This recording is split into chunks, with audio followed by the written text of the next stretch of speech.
Love Like Blood, that's Killing Joke, and a track from the album Nighttime, which is out very soon. And we have Raven and Jazz of Killing Joke sitting in front of me now.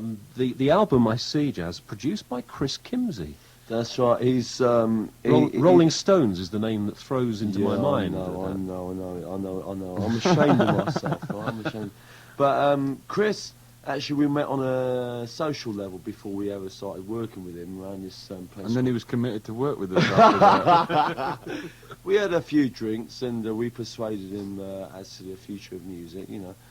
And now Chris, actually, he likes working with a live sound, you know.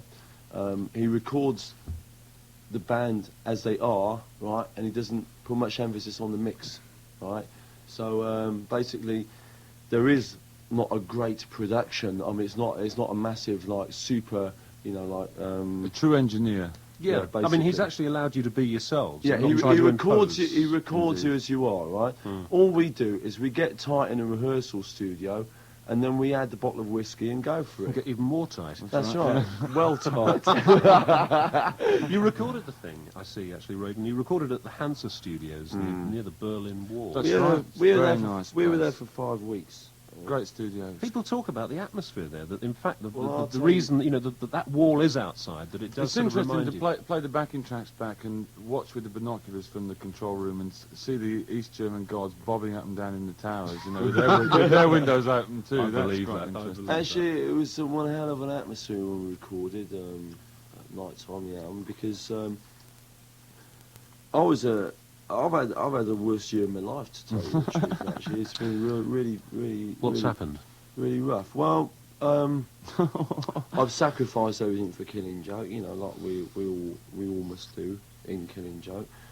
And I've had just a really rough time. You know, just been very unstable and unbalanced, and a lot of personal problems. All that Business sort of as thing. usual. Business as usual. You know. And at the time that we recorded the album, I was peaking, you could say. In fact, we were all peaking. I was well manic and suicidal, and we had lots of fights and drank lots of whiskey and what's the other stuff that we drank there? Mampa. Wicked wood vodka or something like that. Where does Berlin fit into all this then? Now, Berlin was the atmosphere that is suited to the album. It's a cold place. It's a great. I mean, right out my bedroom window, you can see this great big wall that divides east and west, basically. You know. And it's just so mental, right? You come to a Killing Joke concert and you see sanity, but you go to the Berlin Wall, you just see something absolutely bloody mental. It's horrific. The whole place has got a nice amount of tension, which is good for the recording of it. You know, people say to me, you know, and it relates to Berlin. People say to me, "Oh, you're still saying the same things to me as you said last year, and the year before and the year before." Then I know I'm on the right track. Right? Yeah, we have stayed true to our ideals, I believe, and although especially with this album. The music does change, though, doesn't it? As the years go by. I mean, to me, to my untutored ear here, you know, I mean, it sounds a little more commercially acceptable, this LP, than some of the things you've done in the past. Well, the world's a bit readier for how it sounds. That's what's. What you think it's maybe us that's changing a bit and coming round? Well, plus I put more keyboards in, but I think it's the most explosive album we've ever done. I mean, I think the energy in the album and the intensity is the best. The thing is, trying to mix Geordie's bloody guitar is the most ridiculous thing in the world, you know? I mean, it sounds like a million orchestras playing at the same time, you know, and you just hear, most people just hear the intensity of Killing Joke, and they don't hear the music. Well, we mix this album so you can hear the music. You say you're true to your original aims. What are your aims? Oh, well, we use Killing Joke as a vehicle for our personal freedom. Simple as that. And in every aspect, right? What, your right to say what like you do what you do? Me and my friends, since 1979, stayed off the dole for 5 years, 6 years. 5 years, 6 years? How many? 6 now. 6, thank you. And we've been around the world doing it, and now we've got an enormous audience, right? We've never had one hit single, let me tell you. We're playing 2 nights at Hammersmith. We're playing big gigs now, you know. And we're doing a Japanese tour. We're going to Australia, New Zealand, all that rubbish, right? And the fact is, we're doing things that, you know, Bananarama, well, maybe not Bananarama, all these other sort of commercial bands are doing, you know. And we have stayed true to our ideals, yes, I believe so. Although we have expanded musically. You have a political reputation too, don't you, of being a political band? That's right, we don't even agree with democracy. One Direction, Nice Shiny Boots, brass bands. We go very much by the bang a drum and everyone will follow you routine. At this point, we bang a drum then. Okay, this is Darkness Before Dawn. Darkness Before Dawn, that's Killing Joke from their LP Nighttime. We're talking to Jazz and Raven from Killing Joke. And Jazz, you have a sort of... You have two sides to your musical career, don't you? Because as well as Killing Joke, you do write music that people could call serious music, or whatever. How would you define it? Well, Killing Joke is what I call serious music, but I write for orchestra as well, you know, which might seem a bit strange to some people. But the fact is, I was brought up that way and I was taught that way, so I use it, right?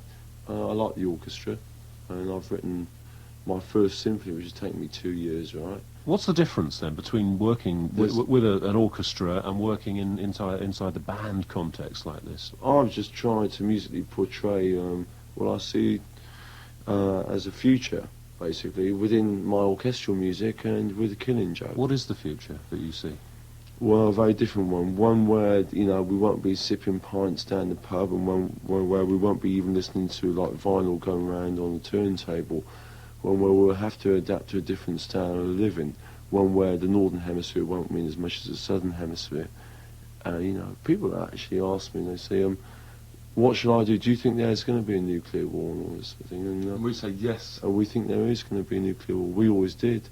And all I can say to people is, well, yes, it's going to happen in your lifetime. And the Southern Hemisphere, I believe that there'll be small islands of people that will actually survive it. This is a pretty sort of depressing thought. I mean, No, you're not it's trying not. to do. I You're not think trying to it's do more- something it's to absolutely change. glorious. Well, It's think not about, depressing at all. you know, Culture Club and Wham all going up in one nice flash. I think it's marvellous myself. You've just been doing some dates in Europe too, haven't you? Have they? In have Spain they and gone? Portugal. It's Marvellous. yeah, we're absolutely marvellous. So we like the sort Do of... they listen to the words over there? They love it. Do they? Yeah. I mean, They get me to translate it. I was asked to do a lecture out there for Madrid University, you know, and I've done quite a few talks out there, etc. You know. And how settled is Killing Joke now in terms of line-up and? Yeah, this is forever, right? We've got the two Pauls, Paul Raven and Paul Ferguson. Well, I'll tell you, they're the Sly and Robbie of the new music, right? That's See? the rhythm section. Sly and dodgy. And you know, Geordie's wearing, like, you know, his usual, like, big boots and black leather jacket, and he's playing his usual sound. And we drink more than we ever did. Gentlemen, thank you very much indeed. Thank you. And shall we play the title track from the LP? Let's What, do Love that. Like Blood? No, that's the single. Sorry about that. This is Nighttime. Killing